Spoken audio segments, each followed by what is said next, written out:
లలితా త్రిపుర సుందరీ దేవి త్రిపురాత్రయంలో రెండో శక్తిగా లలితా దేవిని పరిగణిస్తారు.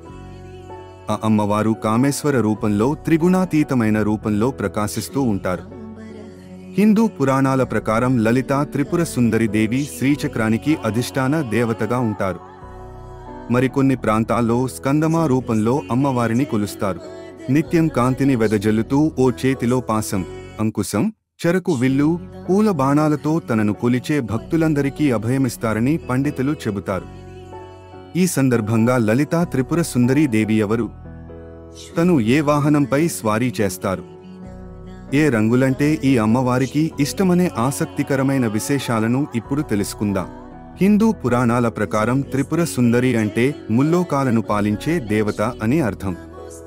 పార్వతీదేవి, గాయత్రి మాత, మహాకాళి, మహాలక్ష్మి, పరమేశ్వరి, మహాసరస్వతి, రాజరాజేశ్వరి, కనకదుర్గ, లలితాదేవి ఇలా ఏ పేరుతో పిలిచినా ఎన్ని రూపాల్లో ఉన్నా పరాశక్తి ఒక్కటే. ఈ శక్తిని ఆరాధించేందుకు మునులు నిర్ణయించిన కాలం అశ్విని మాసం. జగన్మాత ఉపాసనకు నిర్వహించే కార్యక్రమాలే శరన్నవరాత్రులుగా ప్రసిద్ధి చెందాయి. శ్రీ లలితా త్రిపుర సుందరీ దేవి అమ్మవారిని ఎరుపు, కేసరి రంగు వస్త్రాలతో అలంకరిస్తారు.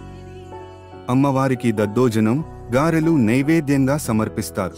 ప్రతి స్త్రీమూర్తి లలిత సహస్ర నామాన్ని పఠించిన వారికి దీర్ఘాయువు, వంశం అభివృద్ధి, కోటి జన్మల పాపం కూడా తొలగిపోతుందని పురాణాల్లో హయగ్రీవుడు వివరించాడు. లోకాలను మించిన అతిలోక లావణ్యంతో లాస్యం చేసే లలనామణి, లోకోత్తర లావణ్య భావం, చిన్మయ చైతన్యం, ఆనందాతిరేకంతో లలితాంబ చేసే లాస్యలీలలకు లలాటం, లలనాస్థలి. ప్రతి స్త్రీమూర్తిని తల్లిగా భావించగలిగితే లలితాంబ కరుణ అనుభవంలోకి వస్తుంది.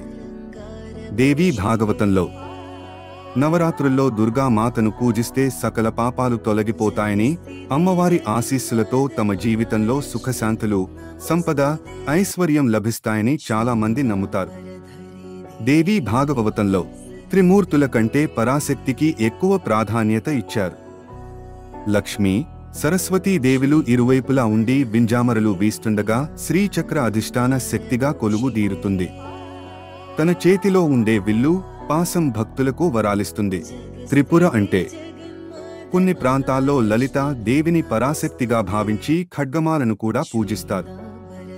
ఆత్మ, మనసు, శరీరం అనేవి మూడు పురాలు. వీటినే త్రిపురాలు అంటారు. ఈ మూడు పురాలలో ఉండే రాక్షత్వం, త్రిపురాసురులు తొలగిస్తే అమ్మ సౌందర్యం త్రిపుర సుందరిగా వెలసిల్లుతుంది. శబ్దం, స్పర్శ, రూపం, రసం, గంధం ఈ 5 ఇంద్రియాలను నడిపించే పంచతన్మాత్రలకు సమాహారమైన ఈ తల్లి తత్వాన్ని ఉపాసిస్తే మన శరీరంలోని అన్ని భాగాలకు అనంతమైన శక్తి చేకూరి మనల్ని పరిపూర్ణంగా మారుస్తుంది. అందుకే ఈ తత్వాన్ని తెలుసుకుని నవరాత్రుల్లో ఉపాసించాలని పండితులు చెబుతారు.